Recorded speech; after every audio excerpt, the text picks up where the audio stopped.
how lazy I was recently. I was watching a football game, and I was sitting on my couch, and I was going to get something to drink. Right when I get up to go, one team kicked off to the other team. Before I could get back, they ran a 100-yard kickoff return, and I missed it. Like, the guy ran 100 yards before I could get 3 to maybe 4 yards. That guy also had 11 people really trying not to let him run 100 yards. I had nobody. No one cared what I was doing. When you watch sporting events, too, I feel like the commercials that they have, they're like advertising towards like professional athletes. Like, they have like running shoes. They're like, oh, you should buy these shoes. Then it shows like an NFL player like running with a tire tied to his back. And you're like, all right, well, how do those shoes look with jeans and sitting down? Because that's how I will be using them. I got to get tire and a rope. That's a lot. That's a lot you're asking. Someone gave me an Under Armour shirt. Do you know those? It's like skin tight. Like, it just shows the worst parts of your body. I look better without a shirt on than with that shirt on. Just brutal. You know, like in plastic surgery, how they draw like markers on you and stuff? Like, they should just put you in that shirt and be like, obviously, you can see where we're going to go after the target areas. I always tell people I got to get back in shape, but, I mean, I've never been in shape. So, most people are like, if I can get back to my 20s, I would have to go back to 7. Like, if I could get back to when I was 7, I was killing it. For me, a good workout would be walking to McDonald's would be a great start. You know, maybe stand up and eat it, see if that does something. Instead, I ordered the P90X videos. Thought I could do that. You know, never worked out a day in my life, so let's do what the Navy SEALs do. I did not do it. You know what made me order it? Like, you know in the commercial, you know they show like a before body and then an after body? I was like blown away by the before body. I thought that's what you get to look like. I was like, that guy looks great. Then I saw the after body and I was like, does the before body guy have a DVD? Because that guy looks more my speed, you know? Like, what did he do to get to that? And I'll just do that. I travel a lot, and you know, it's not easy when you travel a lot. When you fly a bunch, you just think you're gonna die a bunch. I fly all the time. I was going through security recently, and this lady in front of me told the TSA agent that she was nervous about standing in like the X-ray machine, and then the TSA agent goes, "Well, it's a lot safer than that plane you're about to get on." All right, like what plane is she about to get on? Do you know something about that plane? Like, why would you say that? Have you ever, like, got on a flight and just looked at everybody already on it, and it just looks like a group that would go down in a plane crash, like, for some reason? You're like, I feel like I've seen y'all before. I had a pilot tell us right before we take off that he was retiring, and this was his last flight. You're like, just say that when we land, dude. We'll be the same people, you know? Like, why are you putting this much pressure on this flight? He's basically just like, either way, this is my last flight. So,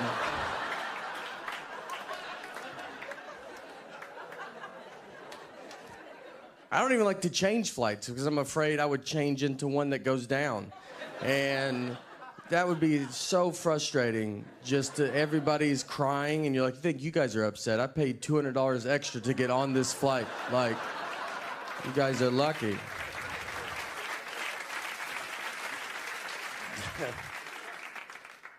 I was going through a small airport like recently, and like so they just had like the metal detector, and so we go through, and guy in front of me, it beeps. And then they asked him, they're like, hey, do you think, they're like, do you have anything metal on you? And he was like, my keys. He's like, do you think that would do it? And it was like, I think that would be the #1 answer on Family Feud of what would set a metal detector off. Keys? We thought he was gonna be like his knee or something. He's like, keys, do you think? You're like, let's just try it without it and see what happens. When you're married, fighting is open 24 hours, anytime. We got in a fight recently at 3 a.m. We woke up to get in this fight, and we live in Nashville, and we have a dog that freaks out when it thunders. So it was like thundering. So we have sedatives to give her because there's only so many times you can tell a dog it's just thunder before you're like, just take this. Hope this works. I'm not gonna hold you through it, you know. So I wake up, and I had asked my wife. I was like, hey, where are the sedatives at? And she was like, they're at the top of the cabinet. So I go get them. When I get them, I looked at the bottle, and the bottle said they were expired. So I had to like wake her back up. And I was like, hey, these say they're expired. And she was like annoyed. She was like, they're not expired. Those are new pills in an old pill bottle. And I was like, all right, you know, I should have thought of that. That's my fault. I mean, people come to our house all the time and they get milk and they're like, is this milk expired? And I have to go, that's new milk in an old milk jug. Are you the stupidest person I've ever met in my life? How could you not figure that out? That's basically what I told her. It wasn't as fun as that, you know, but that was the gist. And instead of just saying, you're right, that's a logical statement, she dives all in and tells me it doesn't matter because dog medicine can't even expire, which she's never even heard a rumor about that. She doesn't know that. We don't know any dog medicine people. I know who she knows, and we don't know one dog medicine maker that's like texting her like, let me tell you a little secret about dog medicine. We've invented medicine that can't expire. My last name is Bargatze. I know nothing about the history of my family. I've never like really looked into it. So I asked a great uncle, told me a pretty wild story. We had a guy in our family he got killed, got murdered actually by a sickle, like the thing the Grim Reaper carries. And this was like the 1800s too, just so you don't have to feel, it's not a recent story. We're over it as a family. So the guy, it was his own fault too. The guy's nickname, they called him Two Thumbs Bargatze. And the reason they called him that was because he had two thumbs on one hand, but still had the other thumb. So not even a good nickname. I'm Two Thumbs Bargatze. Everybody but him is Two Thumbs Bargatze. He's the only not two thumbs we've ever had in the history of our family. So, like I said, he was a troublemaker. Two Thumbs, he was hooking up with this guy's wife. So he's at her house. He leaves. The neighbor sees him. He gives him two thumbs, one hand up, you know. And the neighbor's like, all right. The husband gets home. The neighbor was like, hey, your wife's cheating on you with this dude. And he was like, who's the guy? And he was like, I don't know his name, but he had two thumbs on one hand, if that helps. And, you know, the guy was like, that helps a lot. I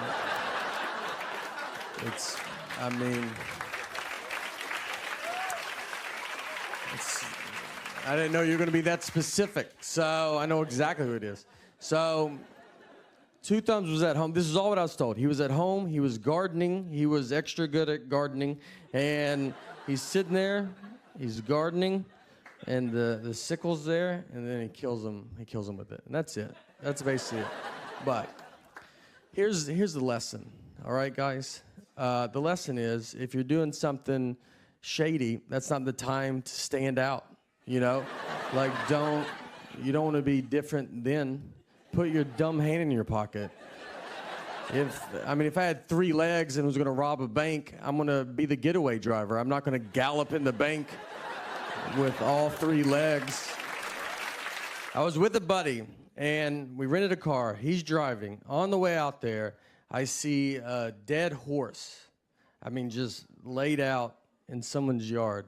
And I've never seen that before. And I was like, man, I bet you don't think about that when you buy a horse.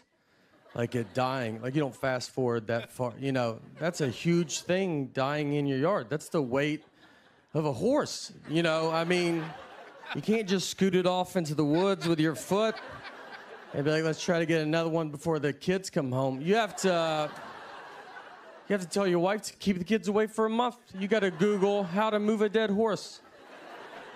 You got to possibly get another horse to help you do it. And that's not going to be easy, you know? I think that's what the blinders are for, because it's like, just look ahead. Don't worry about what's going on back here.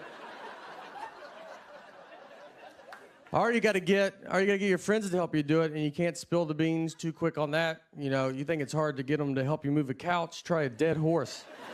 I mean, you gotta lie to them. You gotta just be like, we're getting a divorce. We hate each other. Just come over. Bring your truck, though. And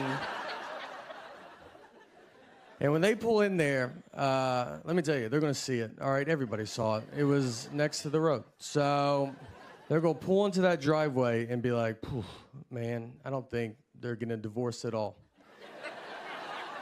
I think we're here to move that dead horse is what I think. And I say, let's let him bring it up, make him ask, but I will be shocked if we don't touch that dead horse today.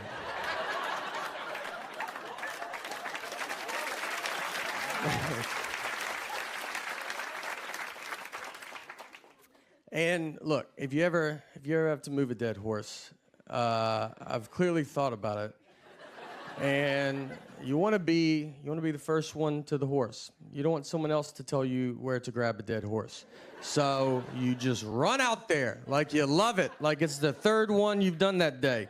And get to the hoofs and go ahead and start lifting and be like, you guys get where you guys got to get, some guys down there, and let's just get it over with. I was golfing recently. You get done, you get very hot and sweaty, and I wanted to change shirts before I drove back. So I go to the trunk of my car and stayed in the parking lot. I take my shirt off. I have no shirt on, and this old man walks up to me and goes, Olivia?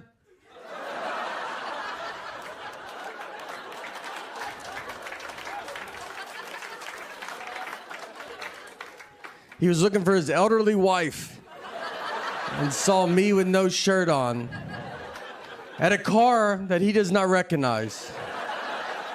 None of this is enough to not make him say, he's like, Olivia? I was embarrassed. I turned around, like, covered up. I was like, what's that? I go, what'd you say? And he was like, all right, my bad. Honest mistake. And I was like, God, that hurts worse than saying Olivia. I don't know who he offended more, me or Olivia. I think we could both have a word with him.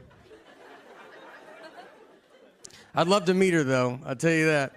I'd love to see her and be like, all right, I get it. Like just...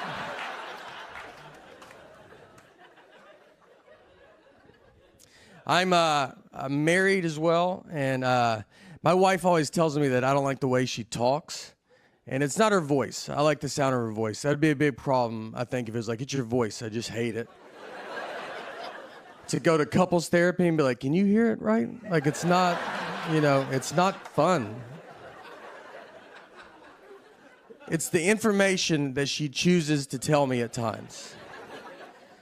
We took a trip to Fort Lauderdale, and her and our daughter are flying from Nashville, where we live, and I was flying from Detroit. We're meeting at Fort Lauderdale's airport.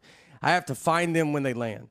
So I called her because I was about to take off, and I was like, all right, what time do you guys leave? And she goes, noon. It's 11:30, and they're still at home. I was like, Laura, I don't know if you even know what an airport is. I mean, but if that plane was in our driveway, I don't think you could make it.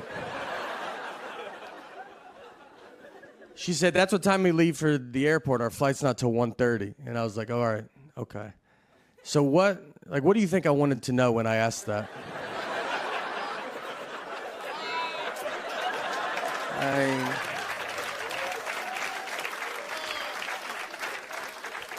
Is that what you thought the best information you could give me was a time that means nothing to nobody?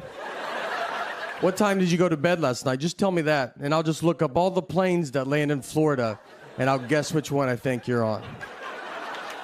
She said, I'm sorry I don't talk the way you want me to talk. I'm like, I want you to talk like a regular person, all right? Just like you've been around people, We didn't talk in Florida, I'll tell you that.